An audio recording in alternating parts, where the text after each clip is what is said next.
class.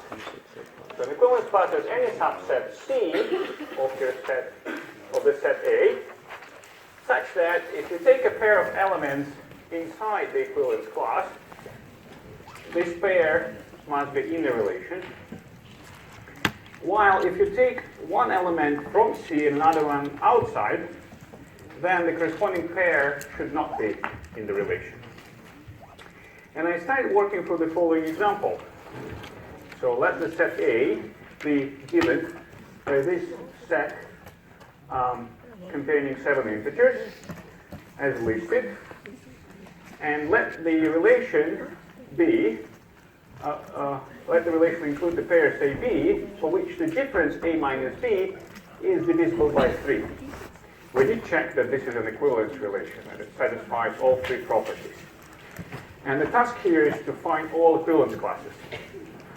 So the way you can solve this over any other analogous problem is by picking one element. You can pick it at random, but here let's say pick the number 1, right? And you put it into your equivalence class.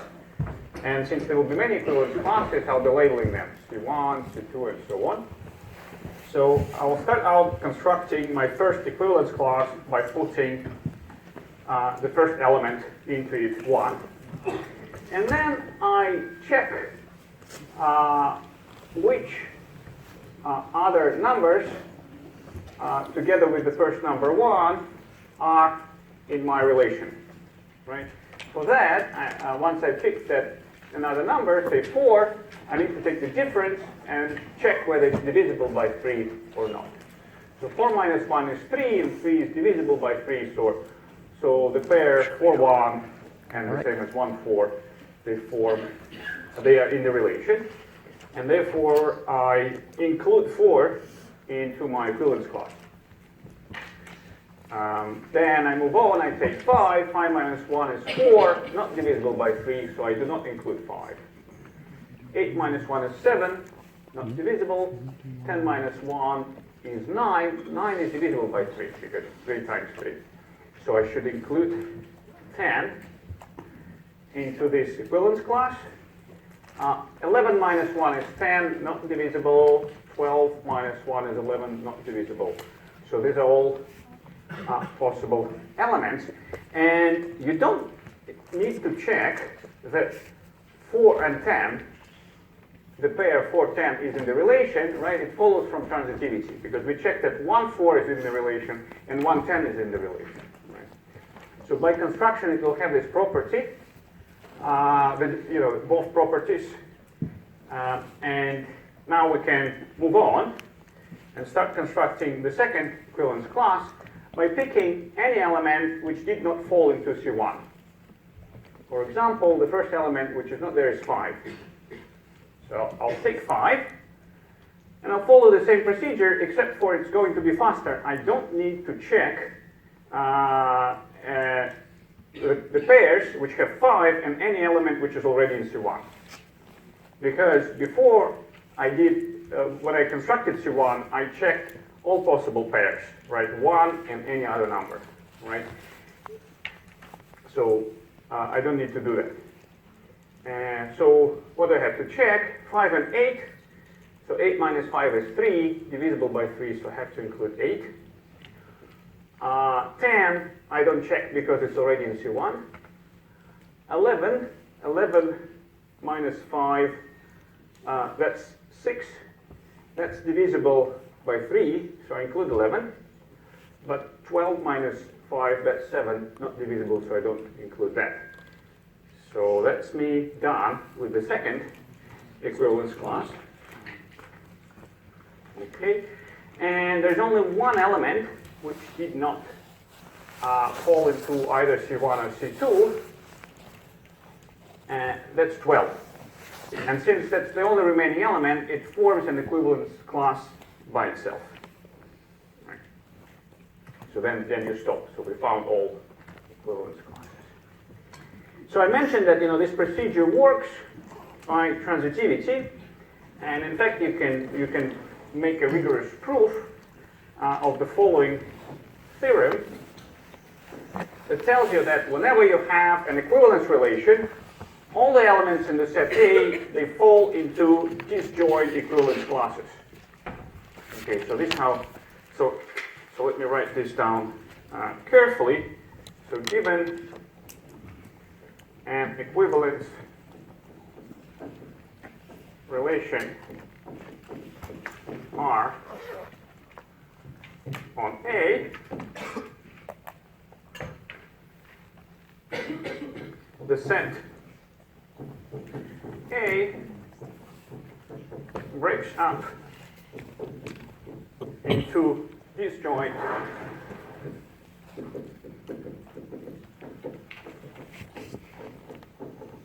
subsets, which are the equivalence classes.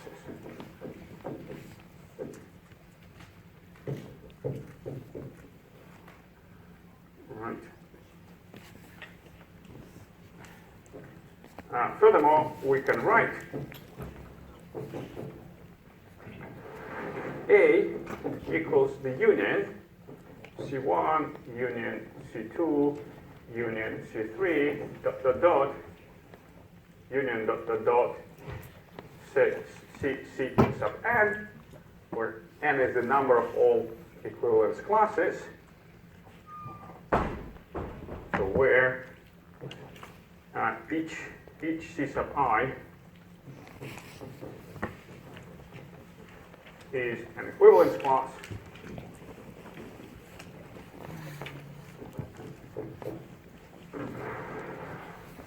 Furthermore,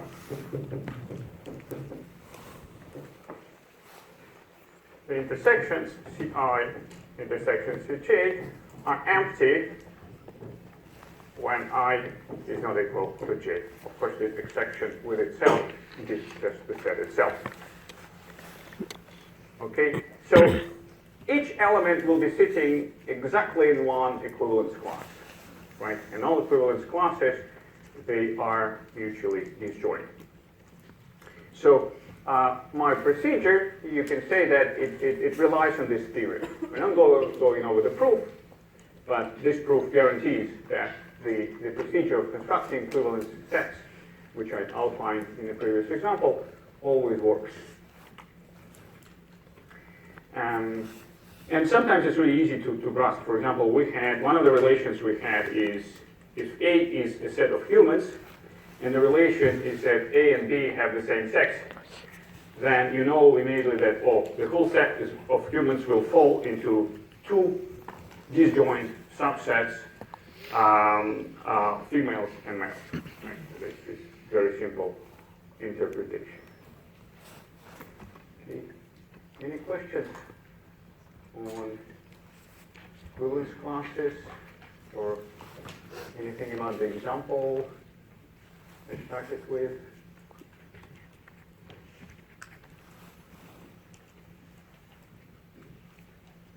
Yes, please.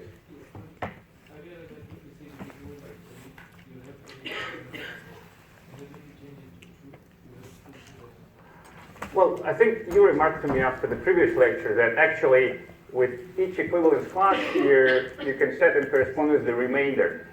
All the numbers in the same equivalence class, they have the same remainder with respect to the division by 3, right? And that's kind of clear, right? Because if you have the same remainder, when you take the difference, the remainder cancels, and the difference will be always divisible. So indeed, when you divide by, there are 3 possible remainders, right? So this is divisible by 3 itself, the only number divisible by 3, so this is 0 remainder. And this is remainder 1, right? And this is remainder 2. So indeed, if we looked at another equivalence relation when we had divisibility by 5, then there would be no more than 5 equivalence classes, but maybe will be less, depending on which numbers will be given in the set A, right? Maybe not all remainders will be represented. But this just happens for this particular example, right? The procedure, I wanted to focus on the procedure because it will work for any equivalence relation, right? You have to check the pairs and whatever property they're supposed to satisfy. Okay? All right, if there are no more questions about this, then I'm going to start. I'll start talking about functions.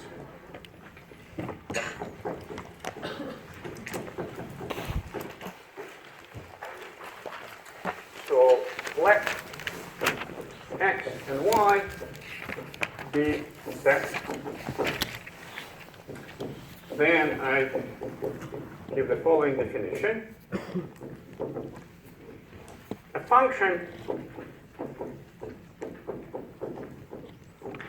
from x to y is a rule that assigns to each element of x exactly one element of y. To each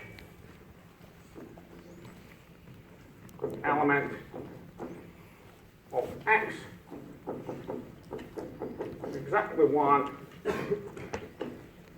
element of y. Then we write f double dot x arrow y to say precisely that the function f is supposed to pick elements from x and assign values in y. So the arrow follows the assignment. The set x is called the domain of f, while the set y is called the codomain. Set y is called the codomain of f. You can think about functions as relations, right? Because basically a function singles out for you certain pairs. An element from x paired up with the corresponding value, which is an element of y. But it's not just any relation, it must satisfy these two special properties. I'm going to underline the key things here. So it must assign to each element of x, right? In general, when you define a relation, maybe some elements will not be involved in any pair. It's possible, right? And the other key property is that it assigns exactly one element of y. Right? So you cannot have pairs like AB1 and AB2, where B1 and B2 are different elements of y. So you can have only one value. Right? So let me give you some examples. Example 1 is it's a classic example of a function. Usually when you're told the word function, you're probably thinking, oh, f of x equals x squared, something like that. So in this case, x is the set of all real numbers r, right? This is our arguments, our numbers. And y, the values are also real numbers. And furthermore, we set the rule f of x equals x squared. So we specify the rule by writing this algebraic formula. But in this course, I want to go away from these examples, right? I want to enlarge this notion to include arbitrary sets x, which are not necessarily numbers, and arbitrary sets y, right? It's one thing. And the other thing, even when working with numbers, I'd like us to get away from formulas, right? Because so I want sort of to broaden your perspective. So don't think that a function is a formula. Right? So a function includes really three things for us, right? It's the two sets, set x, set y, which are not automatically numbers, can be anything, and they're part of this specification of a function, and a rule. That's the third thing. And a rule may not be given by a formula. So let me look at another example. Example 2, let x, in this example, be the set containing 3 numbers, and let y be a set containing 2 letters, A and B. Then define a function f from x to y by just setting f of 3 to be equal to A, f of 4 to be equal to B, and f of 5 to be equal to A, right? Just a sign like this. That's a function, because it satisfies my definition, right? For each element from x, so for each of the elements, 3, 4, and 5, there is a value chosen. And the values are chosen only from the specified set Y, from the codomain, right? Only letters A and B. I cannot specify it to be F or 75 or any other element which is not in Y. So it's a function, right? It's not given by a formula, but it satisfies my definition. In the next example, I'll have a sequence of functions which I'll specify by rule, and some rules will be well-defined. They'll be easily implementable and always correct, but other rules will have some problems with them. So we'll just go over these examples and we'll discuss each one, whether it's well-defined or not. So for this set of examples, x will be the set of all finite non-empty strings of bits.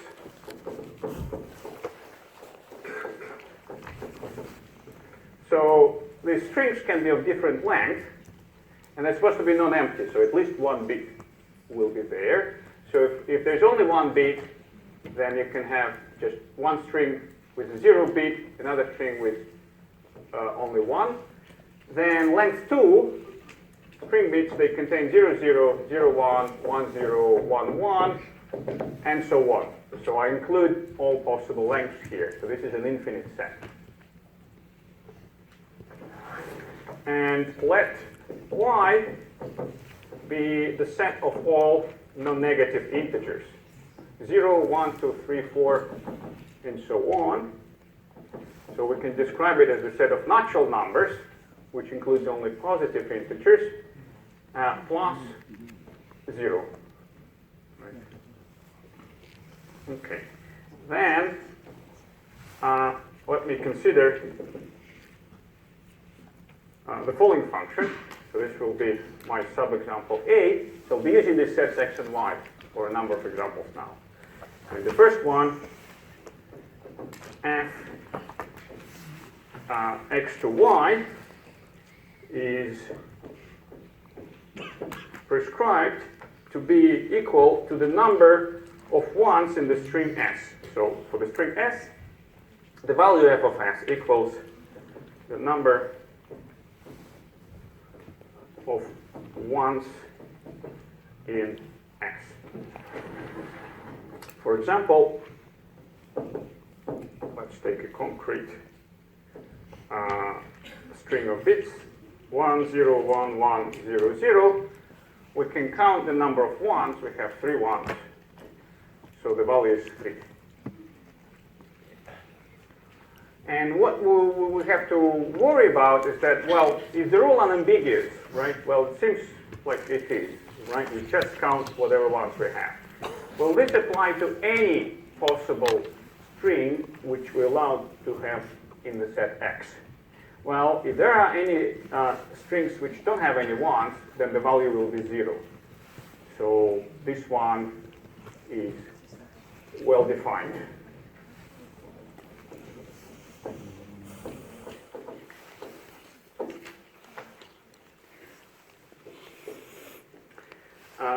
My next example, I define a function g from the same x, to the same y, which is specified by the following rule: g of s, where s is some string, equals the first bit in s.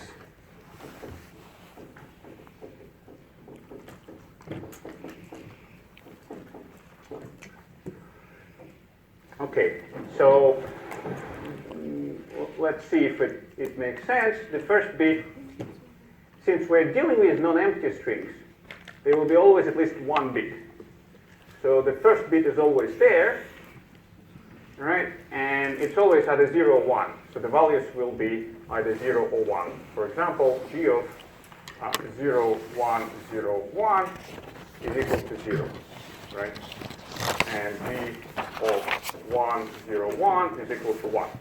Because the first bit is 0 here, and the first bit is 1 here, and happens to be a number. Right? And 0, the value 0 is allowed, because it's part of our set y. Okay? So this is also well defined.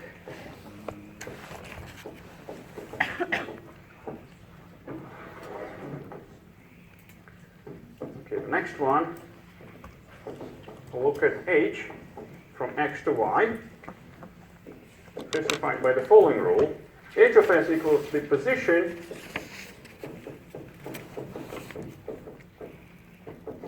in the string of the leftmost 0 of s. The leftmost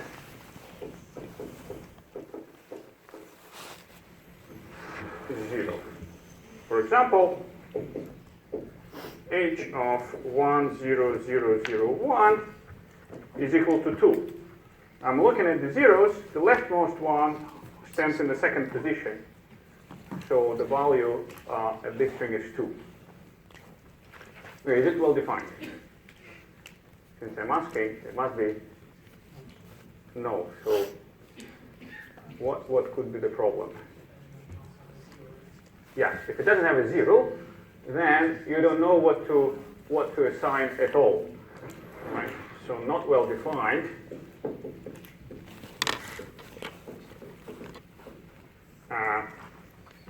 As there may be no zeros in x. Right? We have to make sure the rule works for absolutely all strings which are in our domain x. Right?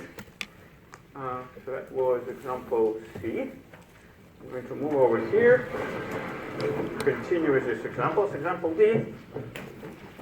Consider the function I, which is from x to x, which means it takes in a string of bits and it produces another string made of bits. Right? And the rule is I of s equals the string obtained by appending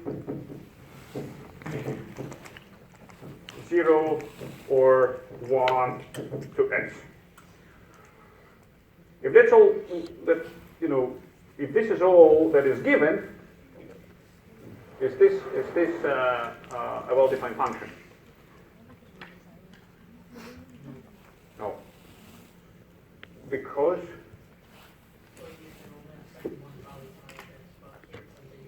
yeah, it's ambiguous, right? You wouldn't know if you tried to follow this as a set of instructions. You wouldn't know, do I append 0 or 1, right? So that's not a well-defined rule.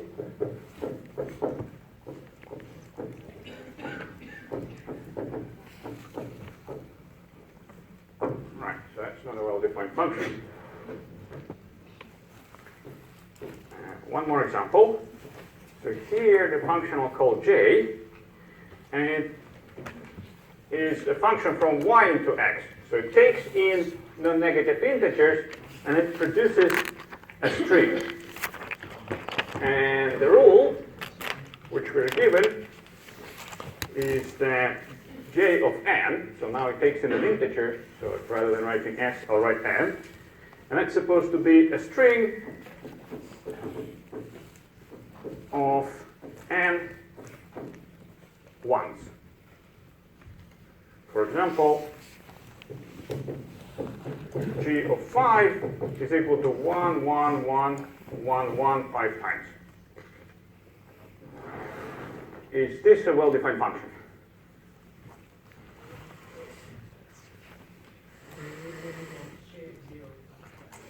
Yeah, can you see that? The problem, you guys see that? The problem is that we should be able to assign a value to any element from y, and y includes 0, right? The way I define y is 0, 1, 2, 3, and so on. So j of 1 is fine, it's just 1, but j of 0 is a problem. It's a string of 0 ones, doesn't make sense. It contains no one, so it's not a string. We are supposed to have a non-empty string. So j of 0 is not defined by this rule, so the whole function is not well defined.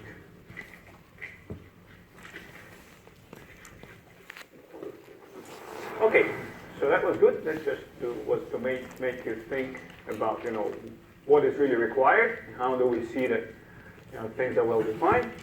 I'll move on to another example 4, where, yes, please. Because we agreed that elements of x are all finite non-empty strings.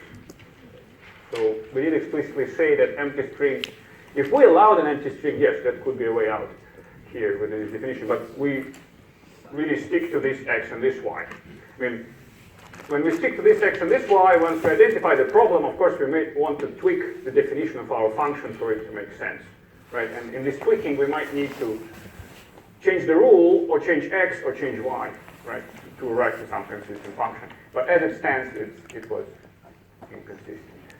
Yep. Good. So, I want now to give you a couple of examples of functions which are defined recursively. This is a common also type of functions, especially in computer science. So functions defined recursively,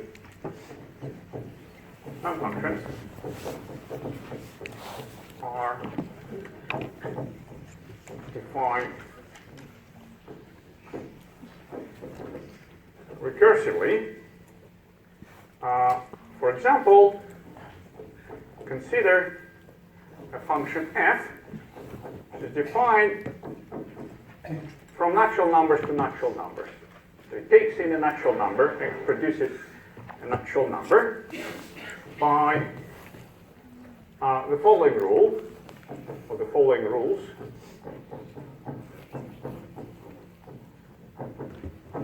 So we're just told that f of 1 is equal to 1, and f of n plus 1 is equal to n plus 1 times f of n. So we're not given here the rule explicitly, right? We don't know how to find the value of, say, 10 immediately, because what we are given is some relation between the values of the function at n plus 1 and the values at f of n. This is what it means to have a recursively defined function. The only value we were given explicitly is the first one, f of 1 equals 1. But now the idea is that you can iterate this rule and calculate all other values explicitly. So here n is arbitrary integer, so where n, of course, is any integer that belongs to the natural numbers. If we take n equals 1, then n plus 1 is 2, because it's 1 plus 1. So that gives me, this rule gives me f of 2 is equal to 2 times f of 1. And f of 1 is given explicitly. So we get 2 times 1. So the value at 2 is 2. Okay, good. Now we can keep using this rule. So for n equals to 2, this rule tells me that f of 3 is equal to 3 times f of 2. And f of 2 we have just calculated, so we can plug it in here and arrive at 3 times 2, which is 6. So the value of 3 is 6. For n equals to 3, the rule tells us that f of 4 is equal to 4 times f of 3, and f of 3 was just calculated, so we can plug it in here and get 4 times 6. That's 24. And you probably recognize the n factorial here. So this function calculates factorials. So there is, in fact, using this definition, you can prove that f of n is just n factorial, which is defined by 1 times 2 times 3, and so on, times n. And this is an explicit formula, right? So to calculate now, with this formula, if you want to calculate f of 100, you don't need to calculate f of 1, f of 2, f of 3, all the values up to 99. You can immediately jump to it. But it's not always clear. You know, when we may start with a function defined recursively by some rule, which links together different values, and it's not clear whether there is a nice explicit formula which gives the same function. Of course, if there is one, then we would prefer to work with explicit formula, right? Because it might, save you a lot of time in calculating this function, but it's not always clear. Here is an example. The next example is an example of a more complicated function defined recursively. My example 5. So consider a function f, which takes in a natural number and produces an integer, z. Z is the set of all integers. And such that it satisfies the following rule. So f of n is equal to n minus 10 if n is greater or equal than 101. And f of n is equal to f of n plus 11 if n is less or equal than 100. So what do you say about this one? So the first rule applies to all arguments n which are sufficiently large integers. If you want to calculate the value of 101 or more, then you can use this very simple rule.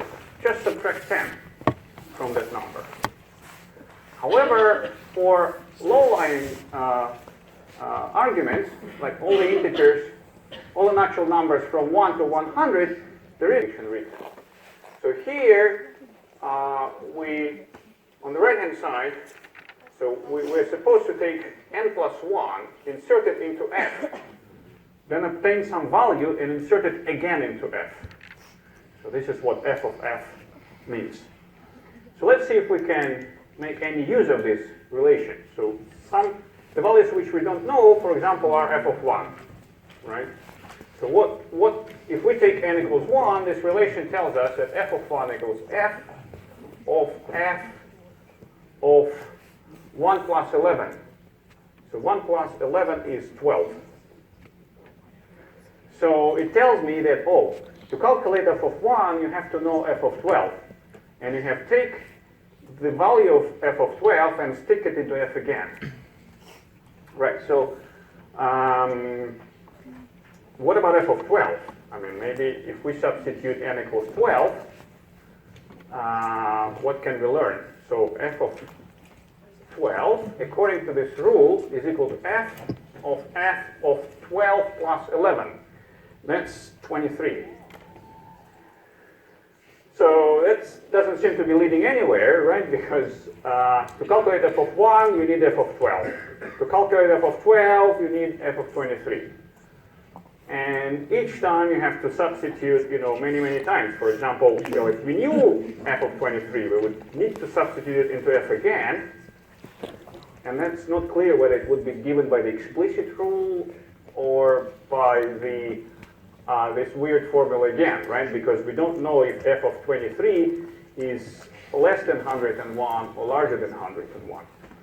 So it seems to be problematic. But actually, if we try from the other end, if we try to calculate f of 101, we'll see that then we can start arriving to concrete values. So try instead from the other end, right? Try to take the largest number for which you don't have the explicit formula. So take n equals 101. Then this weird relation tells us that f of 101 is equal to f of 101 plus, oh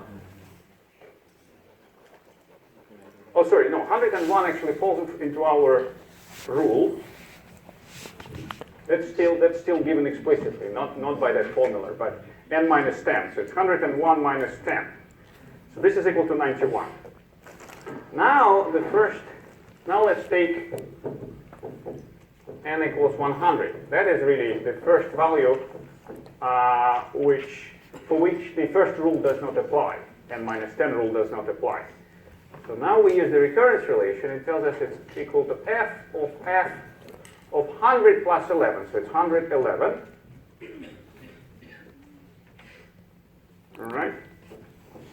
And we can now do more, because f of 111 we can calculate explicitly. So this is equal to f of 111. The first rule applies, so it's 111 minus 10. 111 minus 10, this is 101, so this is equal to f of 101. And f 101, this is also nice. This is equal to 91. Right, so we calculated that value. I'll do one more, then I'll tell you what all the explicit values are. So let's do one more. Let's take one value smaller, n equals 99. So f of 99 is f of 99 plus 11. That's 110. Right? 110 is larger than 101, so the first rule applies. So this is 110 minus 10. And that happens to be 100. So this is equal to f of 100. And f of 100 we have calculated previously. That's 91. So this value is 91 as well. It turns out you can, starting from that end, you can keep using this relation and keep plugging the values previously found to restore all the values explicitly. And it turns out that all of those values for the argument from 1 to 100 are equal to 91. So actually, f of n is equal to 91 for all n less or equal than 100. So this strange function, it has a name because it was important in the early days of computer science. It's called McCarthy 91 function. So this function is called McCarthy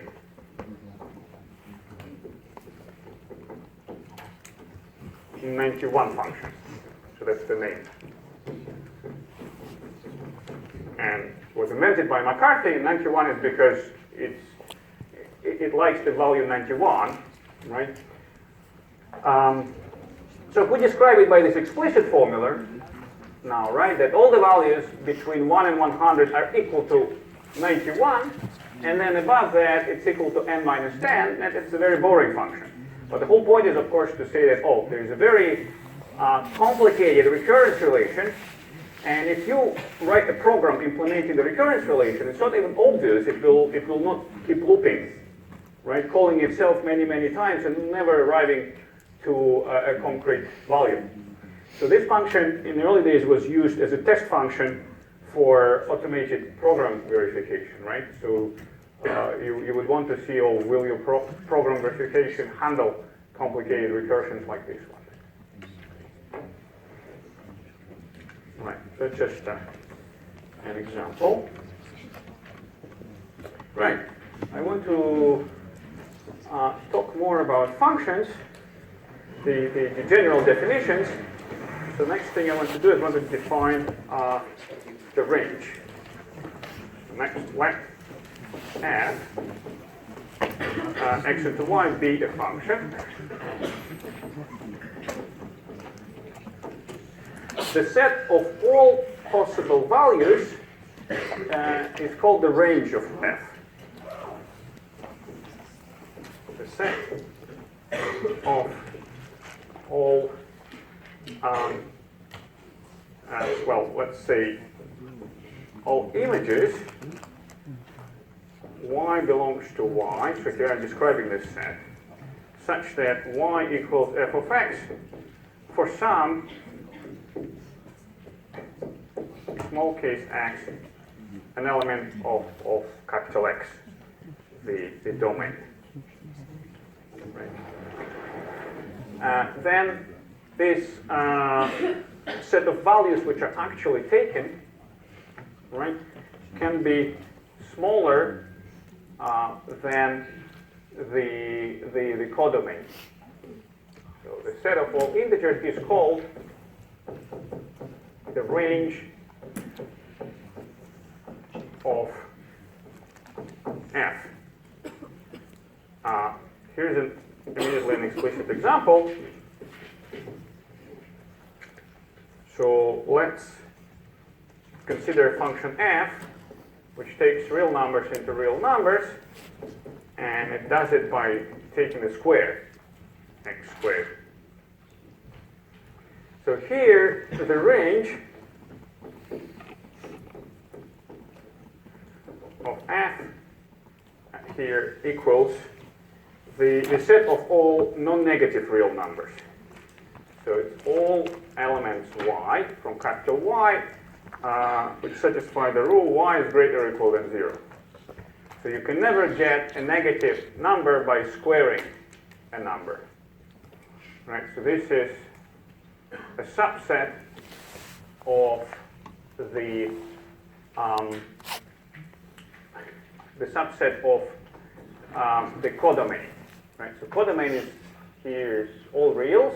It basically just tells you the type of output, but you might not always know in advance which values will be actually taken. Right? And when you examine that, for this function, you see that only positive values are actually possible. So here, these positive values are called the range. So please make a note that a range is not exactly the same as the extreme smallest value and the extreme largest value. So many students somehow think that intuitively range is the, if I ask them what's the range of this function, they will say, oh, from 0 to infinity. But first of all, it's only possible to say it like that when you work with numbers, but you might have functions with values in some other sets. And secondly, it doesn't, maybe not all the values in between are assumed. So just by giving the minimal value and the largest value, you're not really describing all possible values, right? And for example, to give you more examples, the McCarthy 91 function, the range is all numbers, all integers greater or equal than 91. So range of f is equal to the set of all integers y belonging to the natural number, such that y is greater or equal than 91. And this is where, so here f is the McCarthy 91 function. It would be convenient if the codomain would always coincide with the range, right? But the problem is, say, when you specify functions, it may be very hard to say what are the values actually assumed. For example, before we worked out, these recurrence relations for the McCarthy 91 function, and before we arrived at an explicit formula, we couldn't even say whether it gives you positive integers, right? Because minus 10, the one explicit formula which you have involves subtraction, so maybe some of the values are negative. So initially, we could only say that the codomain is integers, right? Because it operates with integers. But only the explicit expression allowed us to say that the range is actually all the values greater or equal than 91. So for those cases when the range coincides with the codomain, we say that the function is onto. So here's another definition.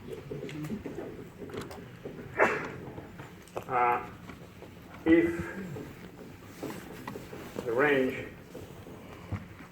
is the same as the codomain, then we say that the function at hand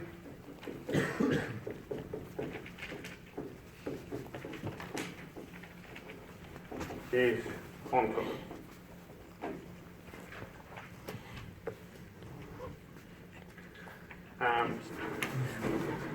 And of course, if you have a function which is not onto, then you can modify it by changing the codomain. Just say, well, let's take as a new codomain just the range of the old function, and then it will become onto. Here is such a simple example. So let f acting from all reals into positive reals, non-negative reals. So where I denote r greater or equal than 0, all elements in R such that they're greater or equal than 0, so all non-negative real numbers, be defined by saying that f of x is equal to x squared. Right? Then this function is onto.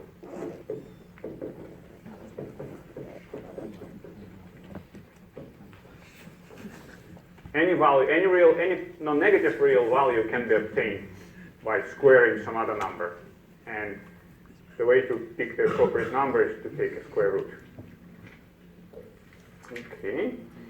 And another definition related to functions is that of a one-to-one function.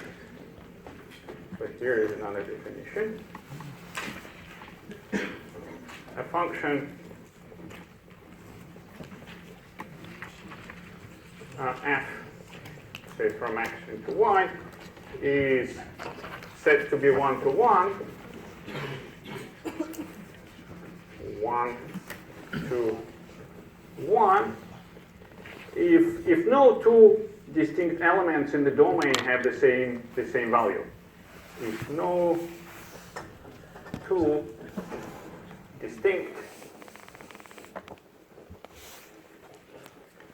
elements in the domain have the same value.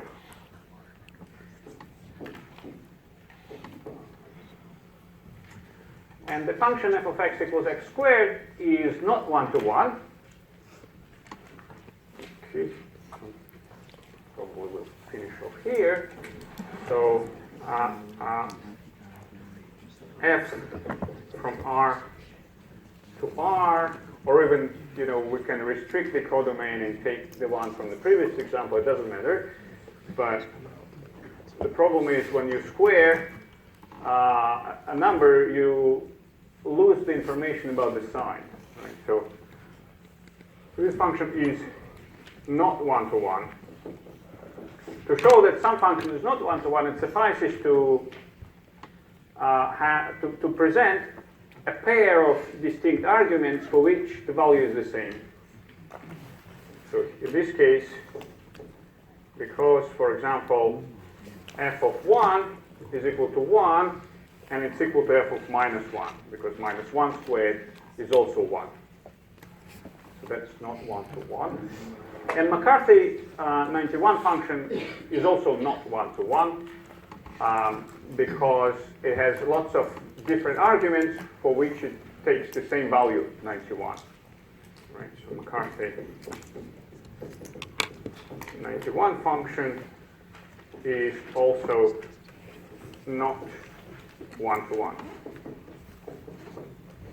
Okay, so I stop here, and at the beginning of the next lecture I'll talk more about the range and these related notions.